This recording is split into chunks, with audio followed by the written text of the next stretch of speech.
उसके बाद कुषाण डायनेस्टी पढ़ते हैं, ये इम्पोर्टेंट है। तो लास्ट जो आक्रमण करने वाले थे एंशियंट टाइम पे थे वो है कुषाणस थे। तो कुषाणस के बारे में पढ़ते हैं। इनको किस किस नाम से जानते हैं? तो इनको यूची के नाम से भी जानते हैं और इसको तोखरियंस के नाम से भी जानते हैं।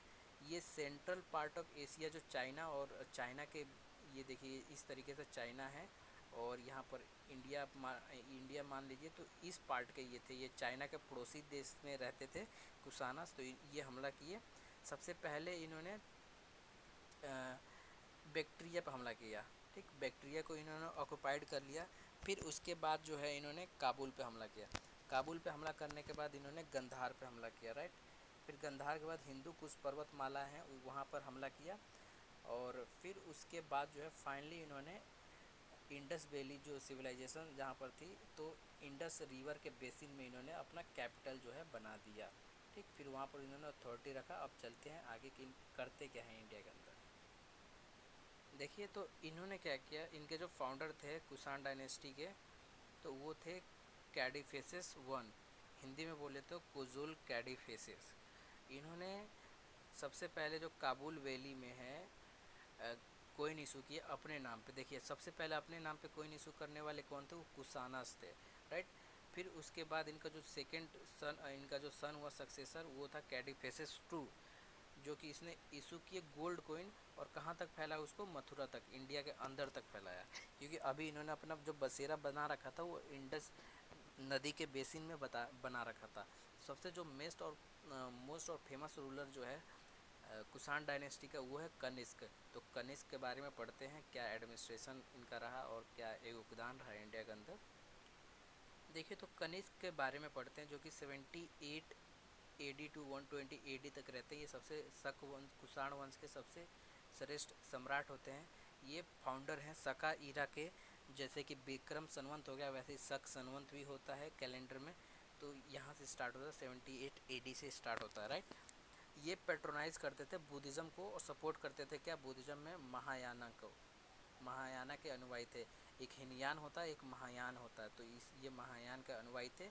और इन्होंने क्या है, अपना जो एरिया है कहाँ से कहाँ तक कॉन्क्वर्ट किया था? तो इंडस वैली वाला जो एरिया है वहाँ से लेके मगध यानी कि बिहार तक इनकी पहुँच हो चुकी थी।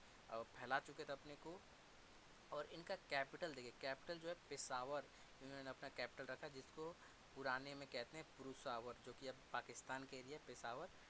अब देखिए, फोर्थ काउंसिल इन्होंने बुद्धिस्ट, जाहिर सी बात है बुद्धिज़्म को पेट्रोनाइज करते थे, तो ये फोर्थ बुद्धिस्ट काउंसिल इन्होंने हेल्ड कराया। और फोर्थ बुद्धिस्ट काउंसिल आपको पता है कहाँ पर हुआ था? तो फोर्थ बुद्धिस्ट काउंसिल जो है कुंडल वन कहाँ पर हुआ था? कुंडल वन जम्मू कश्मीर में हुआ था। ठीक, आपको ये चीज़ याद रखना है। वीडियो मैंने बना चुका, चैनल पे जाके आप देख लीजिए।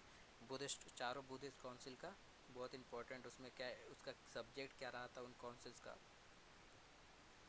इन्होंने देखिए गोल्ड कोइन इशू किया। वैसे तो गोल्ड कोइन पहले इशू हो चुके थे, बट इन्होंने गोल्ड कोइन इशू किया किसके साथ? ये इम्पोर्टेंट है, क्योंकि इन्होंने हिंदू और ग्रीक देवी देवताओं के साथ और बुद्धा के इमेज के साथ, देखिए ग्रीक देवी देवता, हिंदू देवी देवताओं और बुद्धा के इमेज के साथ इन्होंने गोल्ड कोइन इशू किया। कोइन के ऊपर इन्होंने आइडल्स वगैरह बनाना स्टार्ट कर दिया, which reflect that the worth tolerate toward the other religion. इससे क्या पता चलता है कि सारे रिलीजन में बराबर विश्वास रखता था और सबको बराबर तवज्जो देता था। ठीक, इसके बाद देखते मोस्ट इम्पॉर्टेंट जो बात है, आपको यहाँ से लेके यहाँ तक आपको पढ़ने के लिए मैं बोलूँगा कि आप 2-3 बार इस वीडियो को पॉज करके, बैक करके, रिवर्स करके आप जैसे भी इसको याद करें। क्योंकि यहाँ पर कनिष्क के टाइम पे ये बहुत अच्छा इंसान था। इसने जो है बुद्धिस्ट स्कॉलर और बहुत सारे स्कॉलर्स थे इसके कोर्ट में, उनको सबको पेट्रोनाइज किया, उनको सहायता किया आगे बढ़ने के लिए। देखिए, जैसे कि अश्वघोषा, उन्होंने क्या लिखा? अश्वघोषा ने लिखा है सौंदरानंद एंड बुद्धचरित लिखा है। ठीक, इनको पेट्रोनाइज किया। नागार्जुन जो थे उन्होंने उनको भी पेट्रोनाइज किया। वसुमित्रा को भी, इन्हीं के कोर्ट में एक पोइट थे, उनको भी जो है राज कवि थे, उनको भी पेट्रोनाइज किया। और परशवा महाचेतक जो संस्कृत के कवि थे, इनको जो है पेट्रोनाइज किया। देखिए, सबसे इम्पोर्टेंट बात है चरक। चरक का नाम आपने सुना होगा। इन्होंने चरक संहिता लिखी है जिसमें मेडिसिन के बारे में, इंडिया के मेडिसिन के बारे में, आयुर्वेद के बारे में कहा गया है।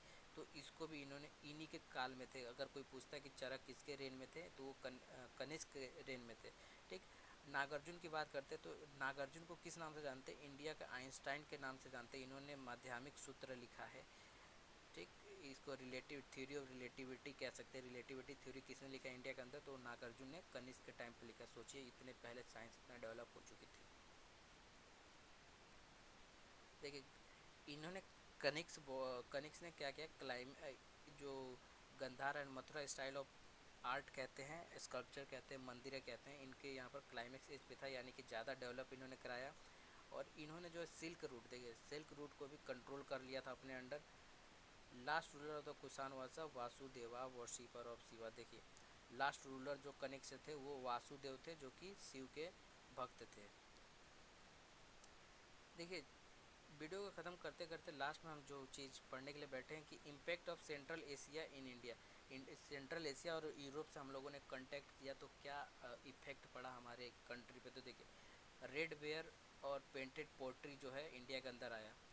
साकास और कुसानास जो थे वो कैवलरी यानी कि घुड़सवार में बहुत ही ज़्यादा माहिर थे। First time gold coin issue हुआ। देखिए सबसे इंपॉर्टेंट बात है, ये सब इफेक्ट है, मैंने छोटे छोटे इसलिए लिखा है, ज़्यादा एलोबरेट करके मत लिखिए, आप ऐसे लिखिए नोट्स बनाए। तो फर्स्ट इशू गोल्ड कॉइन उन्होंने किया था। इन्होंने क्या, आपको पता है कुषाण ने जो है कंट्रोल कर लिया था किस पे? सिल्क रूट पे।